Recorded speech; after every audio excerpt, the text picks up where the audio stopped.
Reflexiones Amazónicas con David Landa.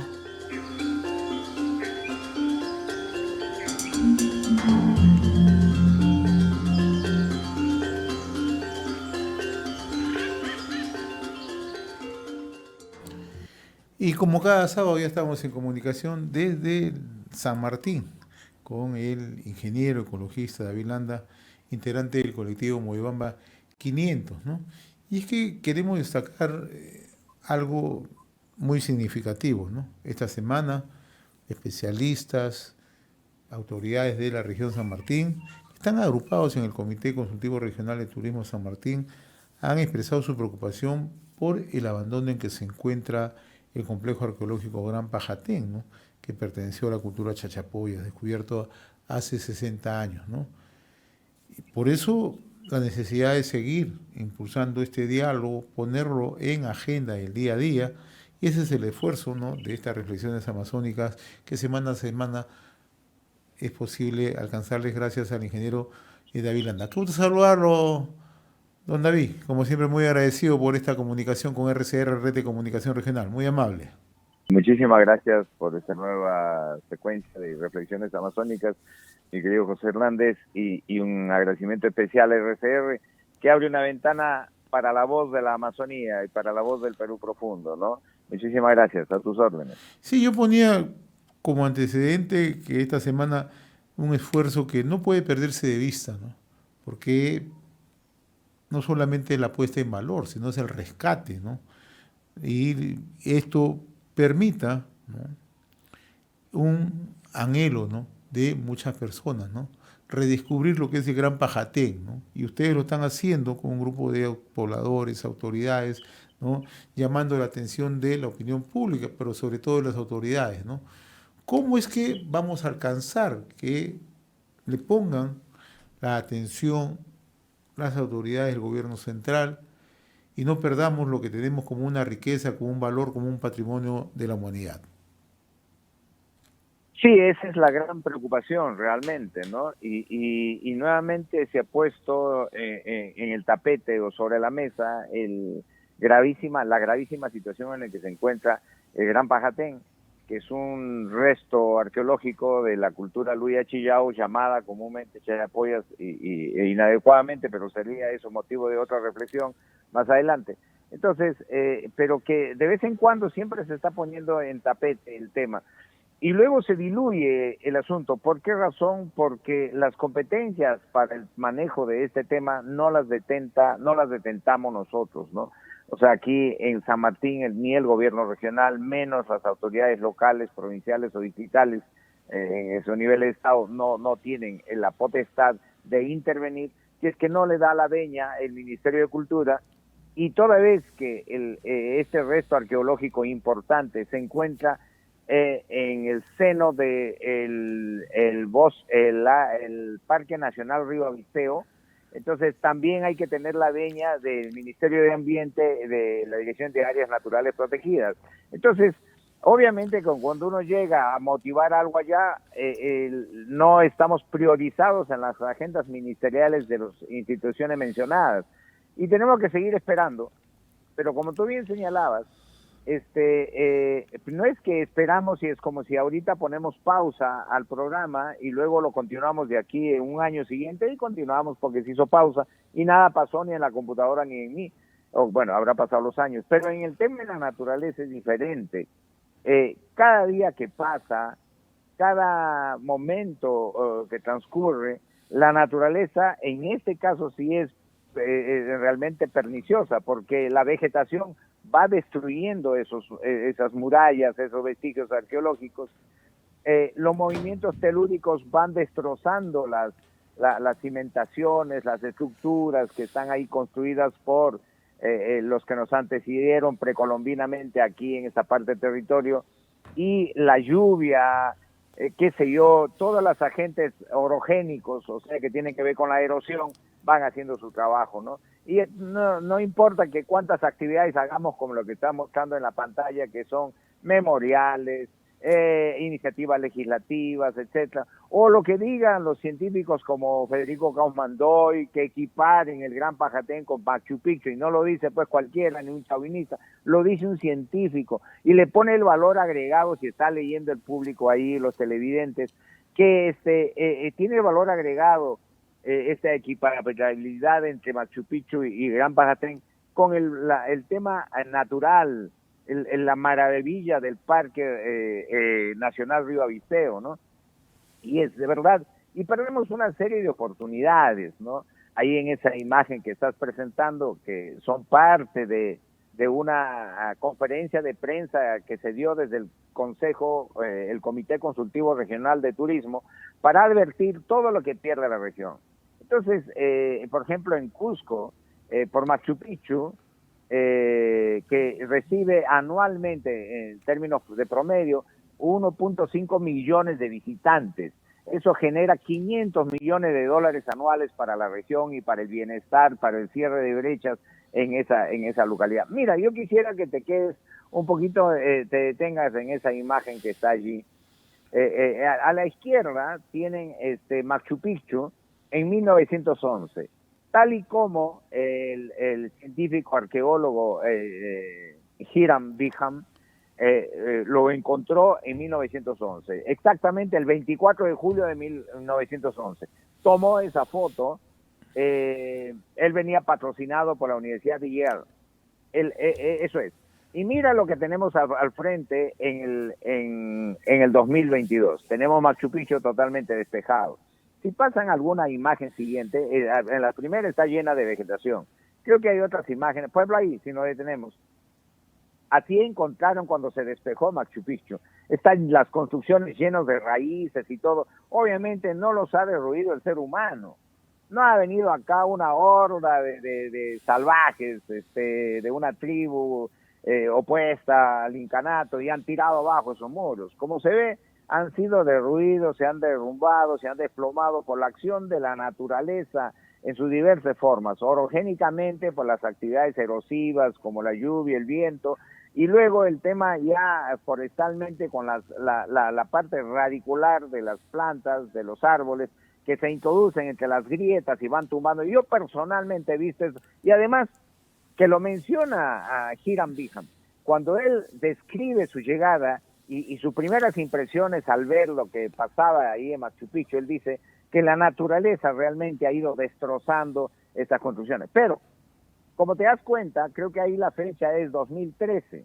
O sea, el 2011 ingresa Hiram Bingham a Machu Picchu y el 2013 ya tiene despejada esa zona. Mira eso, está totalmente cubierto de vegetación. El 2013 despejaron todo Machu Picchu. Imagínate si Machu Picchu se hubiese descubierto en esa época, no hubiesen podido ni tocar con un pétalo de una rosa, porque hubiese entrado el Ministerio de Cultura, hubiese dicho que tienen que pedir permiso y no podían haber visto la trascendencia, la importancia, la proyección en el tiempo de la maravilla de Machu Picchu. Y eso, claro, a la época ya estaría destruido casi completamente por la vegetación y la acción radicular.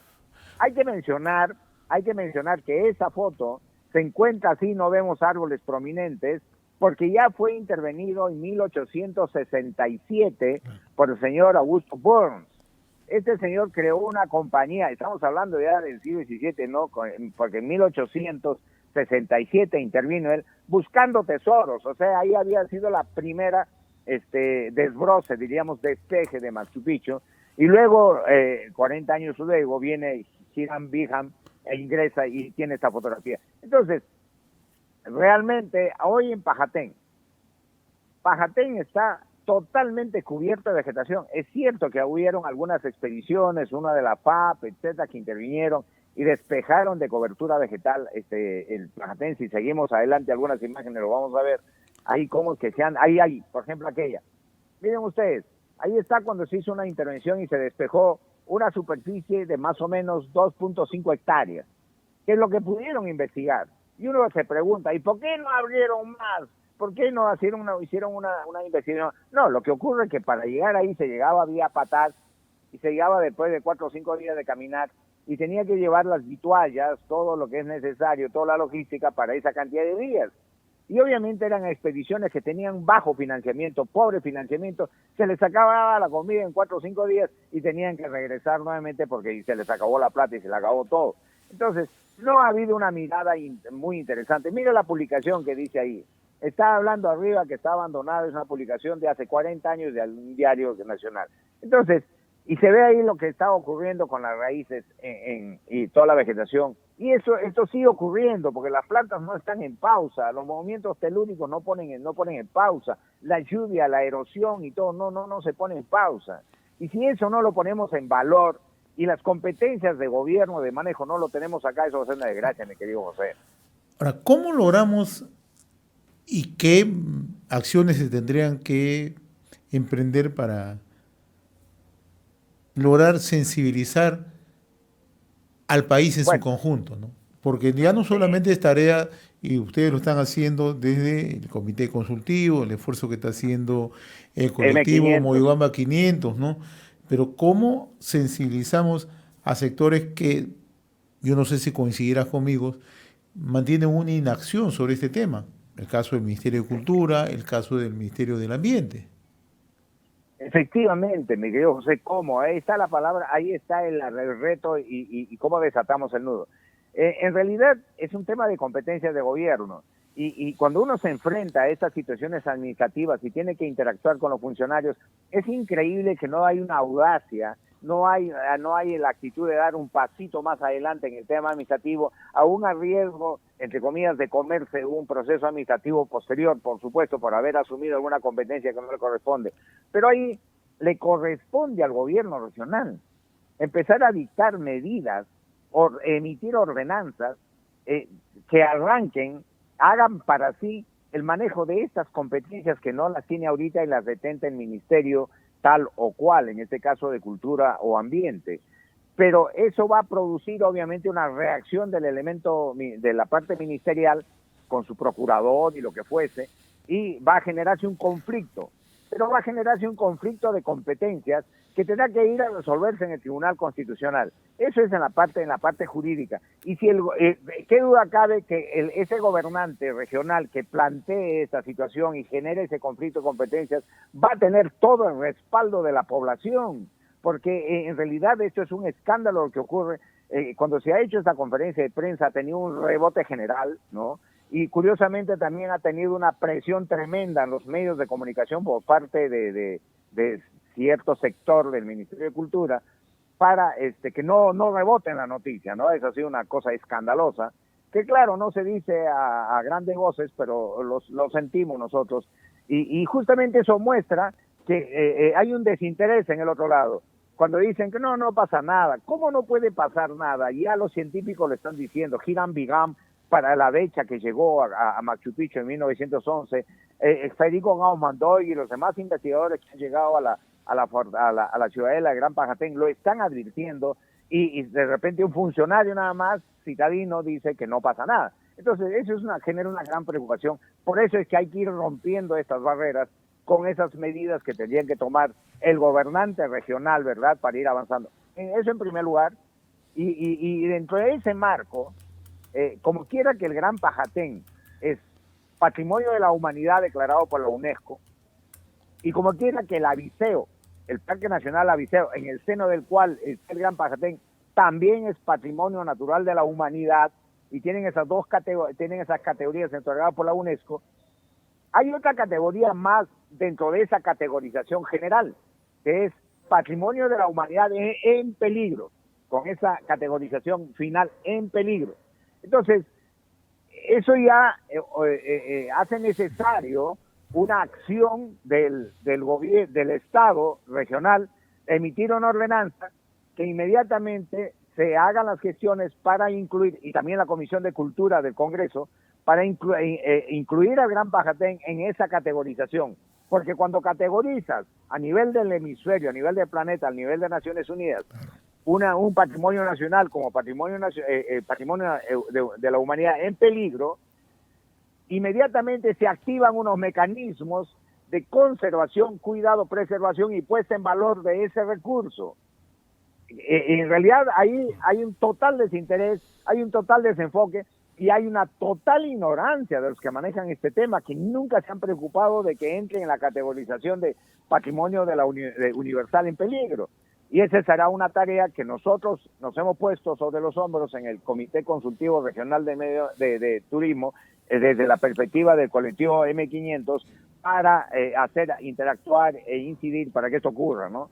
Así es. Ahora, tú, ya para finalizar, tú mencionabas el otro tema, ¿no? La importancia de contar con un liderazgo regional, la importancia de que las autoridades que asumen a partir del 1 de enero del 2023 entiendan que no solamente este es un reclamo de la región San Martín, sino que estamos frente a un patrimonio de la humanidad, y en la medida en que este liderazgo se consolide, que este liderazgo pueda llevar, ¿no?, las demandas que se plantean, sería interesante ver cómo reacciona también la voluntad del gobierno y de, en este caso, los sectores, tanto cultura como el sector del ambiente. Totalmente de acuerdo. Y en el correlato de tu comentario, mi querido José, tenemos que incidir en algo. El proceso de descentralización no es un acto de gobierno que le corresponde solo al gobierno nacional.